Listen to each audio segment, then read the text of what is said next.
we've got to talk about, guys, because there's too much hate. There's too much hate on these YouTube streets, yeah? We've got to talk about Devin Haney. And let's start off by saying, that Devin Haney, yeah, is 32 and 0. Yeah? Remember that. What did I say? 32 and 0. Let's keep it real, because it's NoCap Entertainment, and I don't understand the hate. In fact, I do understand the hate that Devin Haney's getting, because a lot of these guys, they've got father issues out there, they've got family issues, they hate to see a black man successful, doing his thing with his young son, and turning his young family into multi-millionaires. You know, you got to understand, yeah? Bill Haney, who people are saying, they hate this, that, and the third, they don't like Bill, they don't like Devin, right? All these people, right? They've got to understand that Bill Haney turned his son into the youngest undisputed lightweight champion of the 4-belt era. Had all the belts at 135 pounds. And this was all before he turned 25 years of age, guys. Him not turned 25 yet, and he's a multi-millionaire and the undisputed champion of the world. This is a feat that most normal mortals can't even contemplate. The amount of sacrifice that Devin Haney would have to put into his life to make the weight, to defend his titles when he had the WBC title, to go to Australia, to go fight Kambosos twice, to come back to America, circle back for Lomachenko. I'm saying, all under some kind of slave contract with Top Rank, but he took that less money, and don't get me wrong, he was still making 3-4 million. You understand? But the guys he was facing, like Kambosos, for instance, I think he made close to 8 to 10 million from them fights because he had a much larger share of the purse. So Devin Haney made sacrifices to become the undisputed lightweight champion, the youngest undisputed lightweight champion of the modern era under the 4-belt era. So let's just clarify that first and foremost, yeah? Let's clarify that first and foremost. Right. So leading up to the fight now, we all know that Devin Haney is coming off the beating that he took from Ryan Garcia. Let's call it what it was. It was a bit of a beating. Now, one thing I would say, I was shocked when we watched that fight. I'm not gonna lie, I was shocked. The whole world was shocked. Ryan Garcia fans were happy, whatever, it is what it is.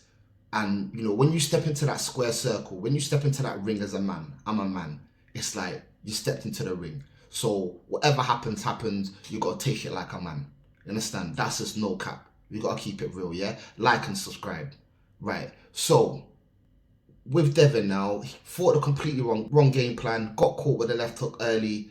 Ryan Garcia looked like a beast, and that's what we got to talk about. That's the whole reason of bringing up this fight, because we've all seen the memes, we all seen the hip-hop songs. Ryan Garcia literally dropped a whole album off of that fight. You know what I'm saying? The songs are alright though. You know what I'm saying? You know, thinking that I won, but I won. You know what I'm saying? That shit was kind of funny still. I can't lie. No cap. You ain't gonna get no hate from no cap. Even if you make a tune about one of the fighters that I rate and I ride for this fight and this shit's funny, I'm gonna call a spade for me. I'm saying. All right, Coach Malachi was rocking to the Ryan Garcia tune. I'm saying, and we got a clip from Coach Malachi's show, True Media Podcast. Go and like and subscribe to that show as well. Yeah, I'm saying, NoCap Entertainment here. So, boom. So we all seen a fight. So where was this Ryan that we seen against Devin? When he fought Devin, where was that Ryan this weekend? Because that wasn't the same Ryan. That was not the same Ryan. So where was the fist banging Ryan Garcia that we had before? Where was that fist banging Ryan Garcia? And when Devin Haney was fighting back and clocked him and he's smacking the gloves together. Where was that Ryan? Because when Rolly clocked Ryan this weekend, just gone, he didn't want no more smoke. He turned into a vegan right in front of our eyes. He didn't want no more beef. He didn't want no more beef. He didn't want no more chicken. He want no more oxtail. He was a vegetarian from then on. He turned into a vegetarian, bruv. He turned into a vegetarian.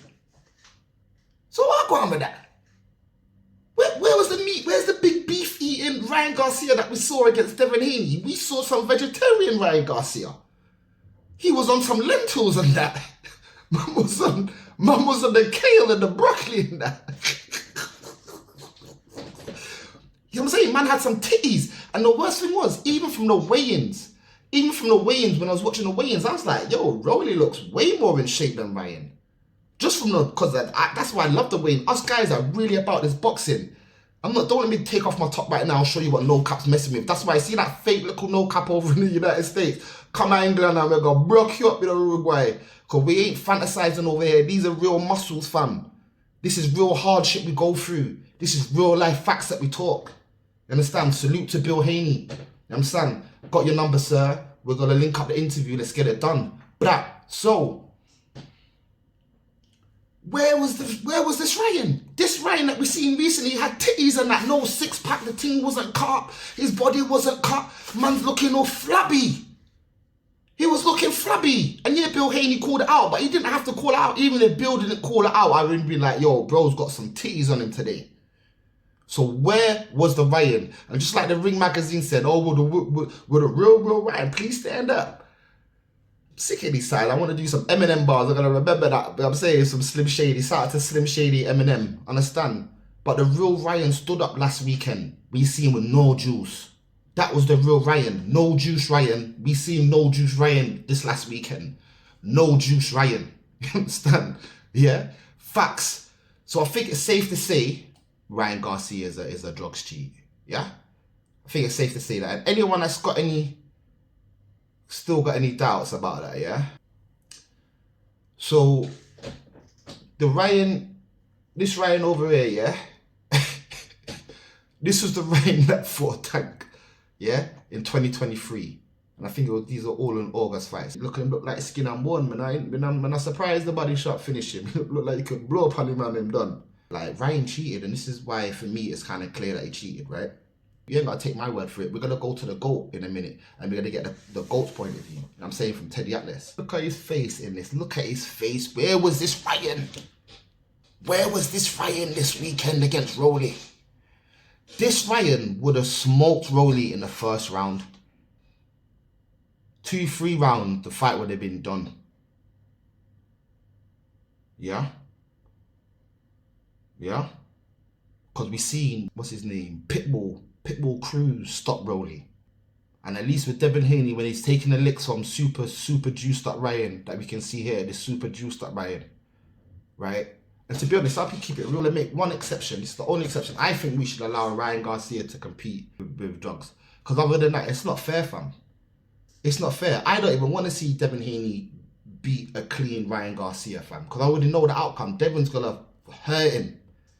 Devin's going to hurt him, fam. And to be honest, can I begrudge Devin beating up a clean Ryan? Of course not. He should have fought a clean Ryan in the first place. He should have fought a clean Ryan in the first place. But what I'm saying is that it's not even a contest, mate, if Ryan's not on the juice. It's not even a contest, bro. The guy's got no confidence. The guy don't like getting hit. Like, the juice had him in a completely different mindset. When Devin Haney clocked him, oh, okay, you can, man, that's where this picture's from, banging his gloves together. Let's go. And we're going to go to the GOAT, Teddy Atlas, who breaks it down beautifully. I'm saying, and go subscribe if you're not already subscribed to Teddy Atlas's show. Understand? So as I said, guys, if Ryan wasn't cheating, then describe this picture to me then. Cause this is another same Ryan, another same Ryan. It's a different Ryan, this. A different Ryan. I have a different juice in him. And where was this Ryan this weekend? Where was this Ryan this weekend just gone? Because it wasn't he didn't show up. No juice showed up. He didn't want no beef. He turned to a vegetarian this in the ring. Vegetarian business. He didn't want no more. He went ital. He didn't want nothing. He wasn't having ackee and saltfish. He was having salad. He didn't want no more beef. He didn't want no more beef. Him no want no chicken. Him no want no oxtail. Him no want nothing like that. But listen to my view. If you don't agree with me, we're gonna go to Teddy Atlas's take, right? And hear what the GOAT, Teddy Atlas, has to say about Devin Haney. Hear what the GOAT, Teddy Atlas, has to say about Devin Haney. Real talk. And I don't give out mulligans usually, but I just think in this case that Devin Haney deserves a mulligan until we have more information, until we have another fight. And then no more mulligans. But he deserves a mulligan. He deserves a pass. And I'm usually I'll hold people to their feet to the fire. And I have no problem holding Devin his feet to the fire when it's time. But in this one, he took a terrible physical beating in his last fight. And I think his father did the right thing, giving him a lot of time off. But a combination of inactivity, a combination of taking the punishment he took, and the mental damage that does, to your psyche, to your inner spirit, to your confidence, that it does to that. It takes time to get over that. And sometimes you don't. I don't know if he's going to get over it. I'll say it right there. I hope he does. But he's not over it yet. But this is what I do know, being in business 50 years. This is the process. If you went to a doctor to get over it, this is the prescription that he would prescribe, that you have to come back gradually and get your confidence back. It might take one or two fights for him to get back, or he might never get it back. We have heard this saying. This saying is there for a reason, bud, that where you've seen guys, and often undefeated fighters, champions, whatever, you see fighters take a terrible beating. A lot of times you would hear the old timers say, he might never recover from that. He might never be the same. That might is hovering in the air of Devin Haney's career. I hope it passes like a cloud passes with a little bit of a wind. And that wind would be a couple more wins or one more win. And getting back there and letting himself know, his inner self, him. Forget about what other people say. That's what this fight was about. He's going through the process of trying to heal. And I don't think, one thing I think he showed, he's physically okay, but he's not mentally okay. He's gun shy. He couldn't pull the trigger, as you said, you put it the right way. He's mentally not back. He is not healed in a psychological area. And 75% of this business is in the psychological area. So I believe that could be, again, the mulligan, the excuse for that performance. I know people want to say other things, and maybe they're going to say he was overrated. Maybe they're going to say that like the other ones, that he's made a lot of money and he's made whatever. I don't think that's it. Not with Haney. I'll get on the other ones. Don't worry.